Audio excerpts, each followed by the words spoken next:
signing day has come and gone. Both of you have previously made decisions to play in the Big Ten, and some first-year commits have done the same thing recently. On the women's side, 19 of the top 100 recruits are headed into the Big Ten. On the men's side, Rutgers now has the number 3 class coming in. Meghan, we'll start with you. First off, why did you choose the Big Ten? Outside, and I'm sure there was a mix of family and basketball, but what was your experience? My parents said they would disown me if I didn't go. No, I'm kidding. No, for me, I honestly, like back when I was making my decisions, it was more so, wanting the opportunity to go to a great journalism school academically, but also you get this incredible brand. And now more so than ever, I think with NIL money being the way it is, and brands matter.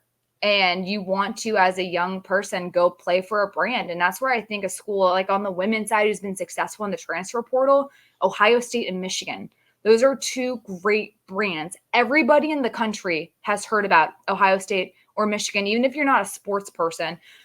You have the Nike or you have the Jumpman behind you, whatever that might look like. So now that athletes can profit off of their own skills, you now are building a brand at age 18. And now players are wanting to go into a conference like the Big Ten because there's no bigger brand right now nationwide in the Big Ten from East Coast to West Coast. You're in huge markets, New York, Chicago, LA, and those are also big business markets in general. So now I think the biggest benefit is going for the Big Ten is the fact that it is so accessible to huge businesses and people want to be a part of that.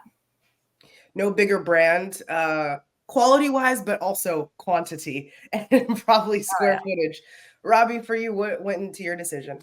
Well, I mean, I grew up watching Big Ten basketball anytime it was on. And it's not like it is today where you've got so many options, whether it's the Peacock games, it's the Fox games, it's BTN, it's FS1.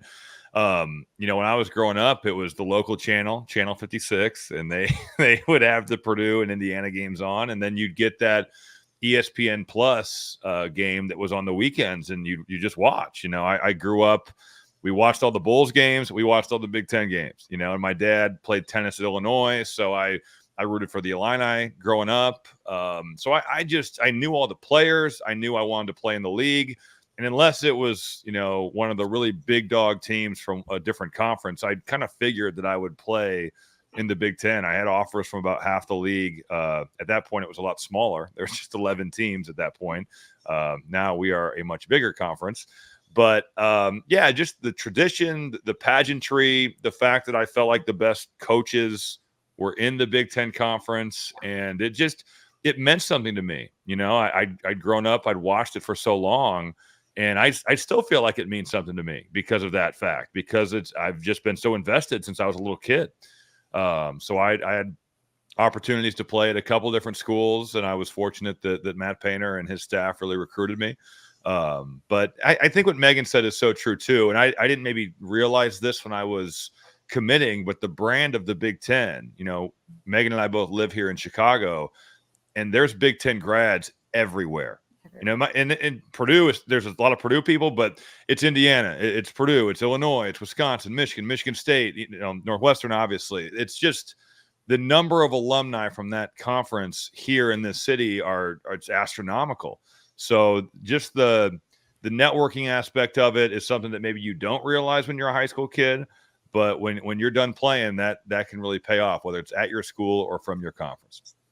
A number of young standouts realize the advantage of coming to the Big Ten. Robbie, we mentioned this Rutgers class. How could that potentially elevate this team next year? Well, it will really elevate their talent level. Ace Bailey and Dylan Harper are so talented. I got to see them play down in Atlanta only briefly because of a horrible rainstorm. The game was played outside, and they had a wooden court. And it was at Atlantic Station, this massive all-star game. The top players in the country were playing, and it was kids from this year's class, next year's class, and if you were really, really good, the year after. So it wasn't just all graduating seniors, but the weather looked great. It was supposed to be a nice day, but you know how Atlanta is. Really hot in the summer. Pop-up thunderstorms are a real thing. And when we were driving over, it was me and my partner Kyle Montgomery, who I've done some 3-on-3 stuff with. He's the voice of that sport, and we're looking at the clouds. It's like, boy, this doesn't look like it's going to blow over. And it was like a 2.5-hour hail rainstorm. They covered the floor, but the floor was like warping. I mean, they played for like 5 minutes, but you could tell. I mean, Ace Bailey's like 6'11", has guard skills, and Dylan Harper's a 6'7" point guard. So there's a lot to like about that. Steve Peichel can really coach. That these guys are a massive, talent upgrade over anybody because they're some of the best players in the country. That's awesome. It seems that maybe you have to go to Iowa to get it to work out to have a wood floor. They've looked out. Yeah, they looked out. Or Nebraska. Nebraska. Yeah, right. Yeah. I gotta tell you though, I am so thankful we have an indoor sport that we cover and played because I'm not tough enough to deal with the wind at all times. Well, the cold too. The cold for football those last couple of weeks, just you look at that, and it's like, that can't be fun. No. And Zora, I thought of you. I had the Purdue Indiana football game last week of the season, and I saw the overalls that you were talking about before. I was like, maybe she's onto something that I just have not tapped into quite yet. We'll keep an eye on it for basketball. Yeah. On the women's side, any recruits that stand out? Any names, Meghan? I think the biggest thing that's been interesting on the women's side has been the fact that the transfer portal has been what has dominated headlines in the offseason. So that's going to be huge moving forward. But just looking like a Juju Watkins, for example, going into USC, since they're not going to be part of the Big Ten, like you have all these brands that are, the hottest brands right now for young people to want to go play for.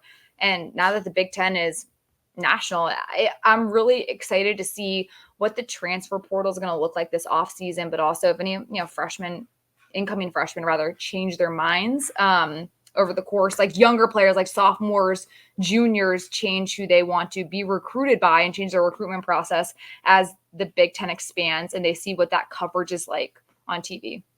Yeah, it's the transfer portal. It's it allows teams to go from 0 to 100 very quickly.